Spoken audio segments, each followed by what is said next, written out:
Mysterio, your lies will not fool us. I'm turning you in. But Spider-Man, I'm your fellow superhero. With great power comes with great responsibility. I'm sorry, Peter. You leave me no choice. I hold all the cards, Peter.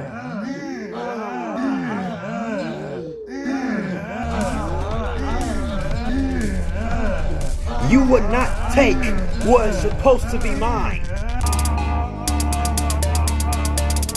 Peter Parker, you have been one magnificent kid, but I'm sorry.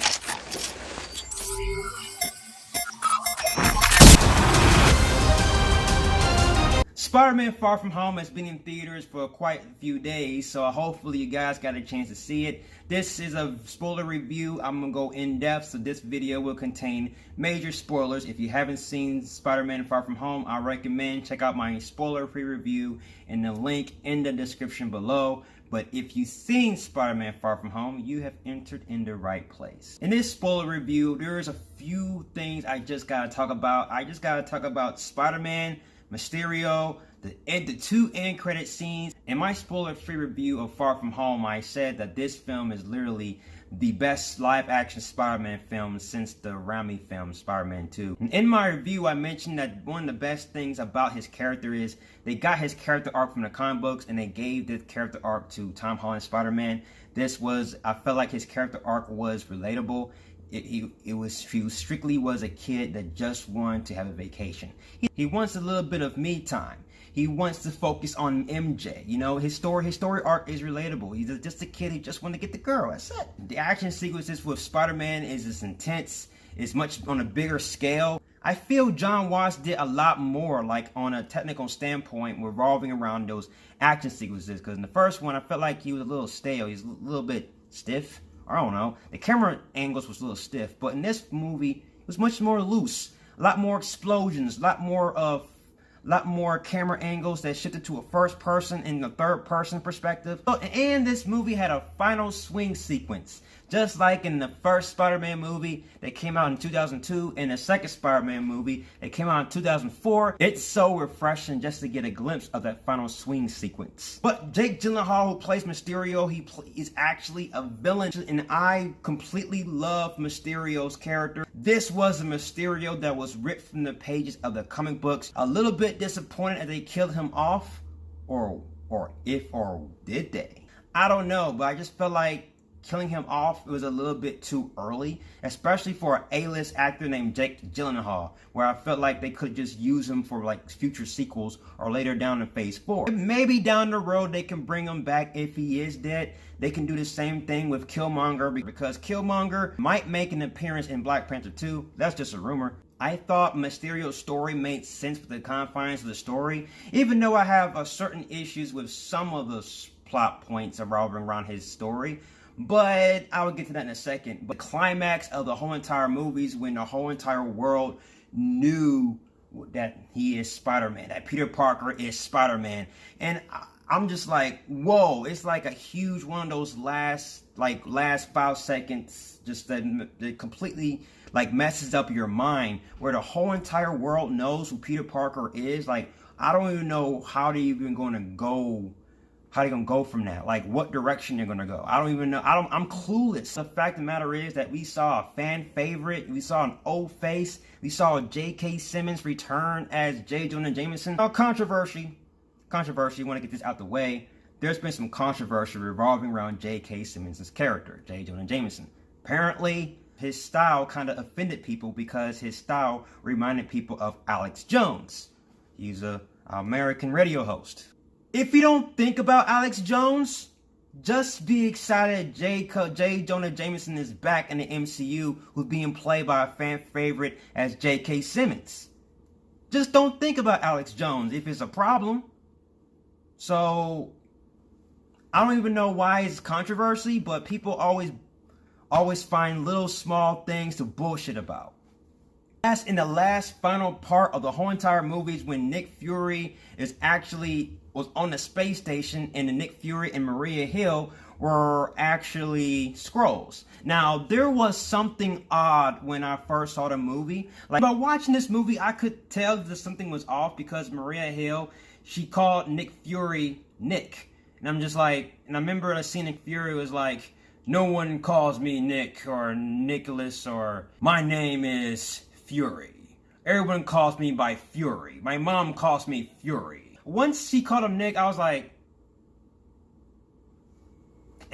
okay, could be writing error. To actually find out they were only Skrulls just to give Peter Parker the glasses, and that was pretty much it. I'm just like, okay, that just takes away from the movie a little bit. And the fact of the matter is that the real Samuel Jackson's in space, and I feel like that they could be introducing like SWORD. It's like SHIELD, but galactic. In the comics, SWORD is a department that like protects the Earth from cosmic threats, such as Galactus, Skrulls, or the Kree. And I feel like that's the direction they might be going for Phase 4. Like they're going for, they might be introducing a few cosmic characters along the way. And since Captain Marvel is here in the MCU for the long run, Brie Larson signing her 7-picture movie deal, it just makes sense that the MCU might be heading to that cosmic direction. As for the flaws with this movie, I pretty much got everything I wanted to get out the way. Spider-Man was great, the story was great, revolving around Mysterio, but still, I just didn't like certain aspects of his character. I just didn't like the fact that that we have another villain that hates Tony Stark, and that's the only reason why he is a villain. I understand that, but how many times have we seen that? We've seen that in, what, Iron Man 1, Iron Man 2, Iron Man 3, Age of Ultron. Don't get me wrong, I do like Jake Gyllenhaal's Mysterio, but I just didn't like a certain backstory revolving around his character. He is just a bad guy because of Tony Stark. And it happens so many times throughout this whole MCU. Like, I'm kind of getting tired of it. I just wanted a backstory different, but I understood why they went that direction. How many times in the MCU has there been a villain developed because of Tony Stark? 7 villains, okay? 7 villains were developed because of Tony Stark. 7! I'm just saying, how many times we have to go in this direction? I'm kind of getting tired of it, but I understood why they went that direction, and it makes sense to go this direction, but still, I'm conflicted. Mysterio actually was the one who created that Stark tech and that we saw in Civil War called BARF. Mysterio has like a group of people who used to work for the Stark Industries that has a personal vendetta against Tony Stark. And having those old characters that made appearance in the old MCU films, it just made me a little bit, it just made me flutter inside. Like, oh man, the continuity is there. It's the last climactic like reveal, like him revealing to the whole world his Peter Parker's secret identity. And I kind of like that. He kind of won in a way. Our hero kind of lost. And our villain, Mysterio, had the last laugh. So he had to be prepared in every particular moment. And that was the perfect Mysterio from the comics, and why I love Jake Gyllenhaal's performance as Mysterio. High school kids, I did admire the kids being in the movie, but I didn't really care for the teenagers to have a substantial amount of screen time. I just felt like there were more like devices just to give the film its jokes during the second and third act, just to have them tag along. And another issue I have with this movie is Aunt May. Aunt May is an emotional backbone to Spider-Man, all right? I didn't feel like this Aunt May right here, I didn't feel like she was the emotional backbone to Spider-Man in these past 2 movies we've seen. I feel like she's been nothing but eye candy, just been walking around, floating her hips around like, ooh, yeah, yeah, yeah. So I just feel like Marissa Tomei is too hot for the role. Now, and this is the essential thing, the essential flaw I have with the entire Spider-Man movie and the writing revolving around Tom Holland's character, is they messed up his character. I feel like they messed up a certain aspect of his character. You know, they messed up Uncle Ben. They never mention Uncle Ben. If you watch Homecoming, they never mention him. There's never like a small reference, not even a picture in frame that even hints Uncle Ben's existence. I feel like in this movie, they're trying to make Tony Stark as like the surrogate father or the surrogate Uncle Ben. That his death is what compels Peter Parker to find out who he is as a hero.